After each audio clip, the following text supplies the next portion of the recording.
UP के शामली में युवक ने निजी फाइनेंस कंपनी से 45,000 रुपए लोन लिया। इस लोन की किस्त हर महीने 2,650 रुपए आती थी।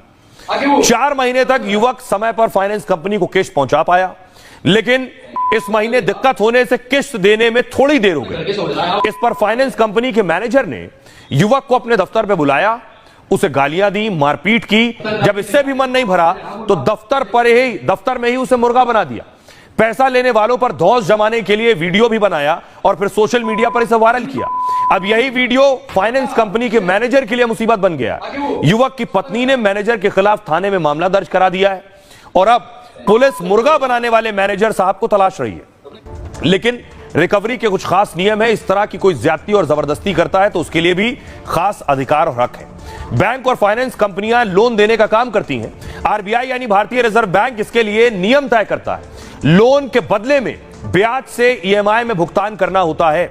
शामली के मामले में युवक की ईएमआई लेट हो गई। नियम है कि 2 ईएमआई अगर नहीं दे पाते तो बैंक पहले रिमाइंडर भेजता है। ये एक ही नहीं दे पाया था और इसे मुर्गा बना दिया। 3 किस्तों का भुगतान नहीं होता है तब कानूनी नोटिस भेजा जाता है। अगर कानूनी नोटिस के बाद भी किस्त नहीं भरी जाती है तो बैंक की तरफ से डिफॉल्टर घोषित किया जाता है। डिफॉल्टर घोषित होने के बाद लोन की रिकवरी शुरू होती है और रिकवरी के लिए न्यायिक और गैर न्यायिक तरीका इस्तेमाल होता है। गैर न्यायिक तरीके में बैंक रिकवरी एजेंट का सहारा लेती है। इन रिकवरी एजेंट्स पर अक्सर डराने धमकाने के आरोप लगते हैं। कई बार छोटी कंपनियां ऐप के लिए लोगों का डेटा ले लेती हैं और ऐसी स्थिति में किस्त ना भरने पर दोस्तों रिश्तेदारों को कॉल करते हैं। हालांकि रिकवरी का यह तरीका पूरी तरह से गैर कानूनी। आरबीआई ने लोन की रिकवरी के लिए नियम तय किए।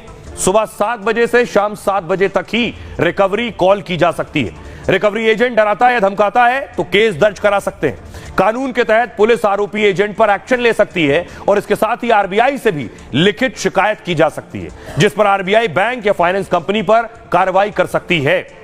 सुनिए क्या कुछ कह रहे हैं वकील संदीप दुबे। इस तरह के रिकवरी एजेंट अगर परेशान करते हैं तो आप क्या कर सकते हैं? बैंक इस तरह का व्यवहार नहीं कर सकता। अगर इस तरह का बैंक व्यवहार करता है तो तुरंत जो भी कर्मचारी ने व्यवहार किया उसके खिलाफ आप जाकर एफआईआर लॉन्च कराइए, थाने में शिकायत दीजिए। दूसरा, मानहानि का केस करिए। तीसरा, जो सबसे बड़ी बात है वो है राष्ट्रीय मानवाधिकार आयोग का भी दरवाजा व्यक्ति खटखटा सकता है। उपभोक्ता संरक्षण अधिनियम के अंतर्गत जो धाराएं हैं उसके अंतर्गत भी शिकायत दर्ज हो सकती है।